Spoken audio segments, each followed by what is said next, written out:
रूस ने यूरोपीय देशों की गैस सप्लाई रोक दी है।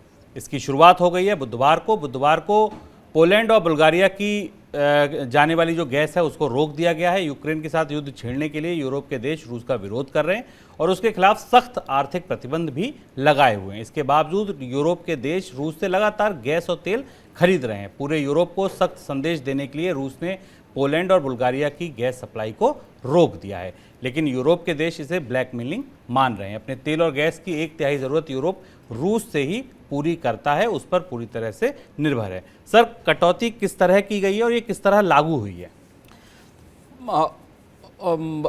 रूस यूक्रेन युद्ध में शुभम ऊर्जा वार या एनर्जी वार की संभावना पहले दिन से बन रही थी, क्योंकि वही अकेली सबसे बड़ी ताकत है जिसके दम पर पुतिन यूरोप पर दबाव बना सकते हैं और यूरोप को अपनी शर्तों पर राजी कर सकते हैं। और जबकि दूसरी तरफ हमने पिछले 2 महीने में 3 महीने में प्रतिबंधों की एक पूरी श्रृंखला देखी है जो पुतिन और रूस को घेरने के लिए बनी है। और इस बात का खतरा पहले दिन से था कि अंततः पुतिन अपने इस सबसे मजबूत हथियार का इस्तेमाल करेंगे। अर्थव्यवस्था के लिए यह हथियार, यूरोप की अर्थव्यवस्थाओं के लिए यह हथियार बहुत ही मारक साबित होगा, इस बात की संभावना पहले से थी।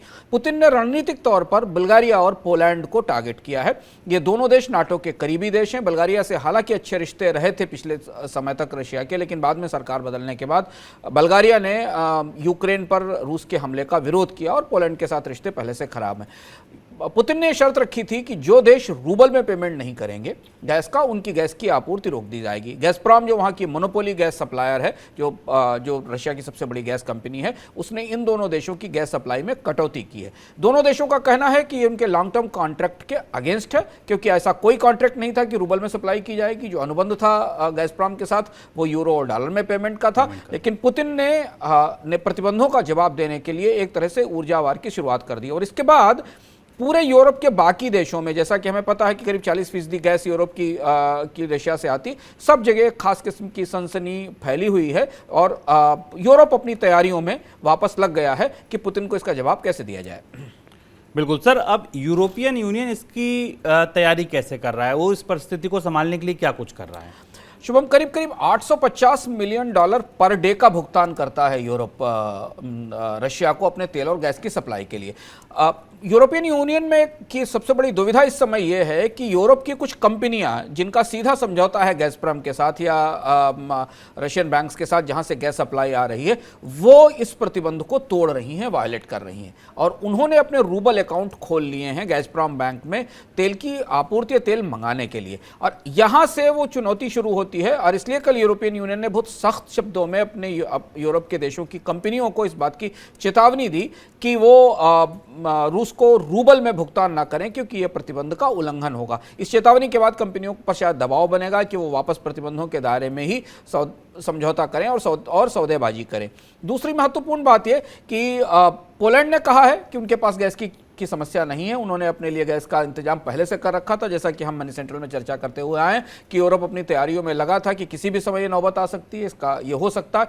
बुल्गारिया ने भी कहा है कि उसके पास अभी फिलहाल गैस की आपूर्ति की व्यवस्था मौजूद है, लेकिन यहां से अब यूरोपीय देशों के भीतर खींचतान जरूर शुरू होगी, क्योंकि अभी तो ये छोटी अर्थव्यवस्थाएं हैं। जर्मनी बहुत बड़ी अर्थव्यवस्था है जिसकी गैस पर निर्भरता काफ़ी बड़ी है और पूरे यूरोप की हर अर्थव्यवस्थाएं, छोटी छोटी अर्थव्यवस्थाएं भी रूस के गैस और तेल पर निर्भर हैं। सर, क्या माना जाए कि इसका कोई तत्काल असर होगा फिर या नहीं? तत्काल असर कूटनीतिक तौर पर तो दिखाई देगा, पर अर्थव्यवस्थाओं पर तुरंत अभी कोई बहुत बड़ा असर यूरोप में नहीं पड़ने वाला है। जैसा कि हम पहले कह चुके हैं कि एक तो कुछ हिस्सों में विंटर की शॉर्टेजेस अब खत्म हो रही हैं। दूसरा ये कि काफ़ी देशों ने अपने स्टॉक्स रिजर्व्स बना लिए थे। इंटरनेशनल एनर्जी एजेंसी ने और यूरोपियन यूनियन ने देशों को चेतावनी दी थी। तात्कालिक तौर पर इसका असर नहीं है, लेकिन लंबे समय में इसका असर जरूर दिखाई देगा।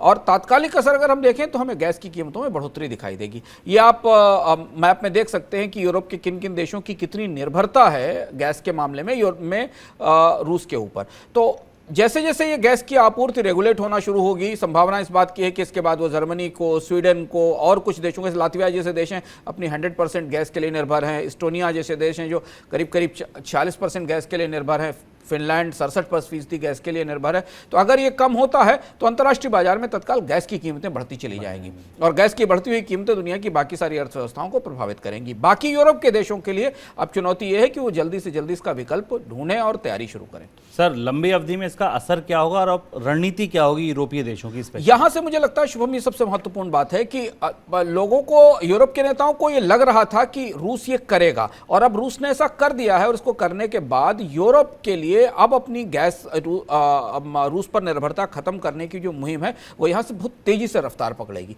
अगले 1 हफ्ते 2 हफ्ते के भीतर हमें यूरोपियन यूनियन से, जो मेरी बात हो रही थी वहां सूत्रों से और यूरोपियन डिप्लोमेट से ब्रसेल्स में और यूरोप में, अब यहां से यूरोप युद्ध स्तर पर रूस की गैस और तेल पर निर्भरता को सीमित करने के बड़े अभियान पर निकलेगा और उस अभियान में एलएनजी के टर्मिनल बनाया जाना, शिप से या सी रास्ते से एलएनजी मंगाया जाना, वो सारी स्थितियां शुरू हो जाएंगी और शायद यही वजह है कि पुतिन ने इसको भांप लिया था, इसलिए उन्होंने गैस की सप्लाई बंद कर ली है। तो अभी एक निर्णायक जंग है जो शुरू हो गई है, जहां फाइनली लगभग वैसी स्थिति जो 1970 में आई थी जब अरब देशों ने अमेरिका का तेल बंद किया था और अमेरिका को अपनी पूरी परिस्थिति बदलकर तेल पर की सप्लाई में आत्मनिर्भर होना पड़ा था। यूरोप के लिए लगभग वैसा ही यौम किपुर वाला मूवमेंट है और यहां से यूरोप अब इस सप्लाई बंद होने के बाद अपनी गैस पर, रूस पर अपनी निर्भरता न्यूनतम करने की तरफ बढ़ेगा और इस दिशा में हमें कई बड़े घटनाक्रम में बदलाव आने वाले समय में देखने को मिलेंगे। और बिल्कुल युद्ध 2 देश लड़ रहे हैं लेकिन असर पूरी दुनिया पर हो रहा है। रूस यूक्रेन युद्ध की वजह से पूरी दुनिया 50 साल की सबसे घातक महंगाई का सामना कर रही है। विश्व बैंक ने अपनी ताज़ा रिपोर्ट में ये कहा है। विश्व बैंक का मानना है कि युद्ध की वजह से कमोडिटीज़ और खाद्य महंगाई बढ़ रही है और 2024 तक ये बनी रह सकती है।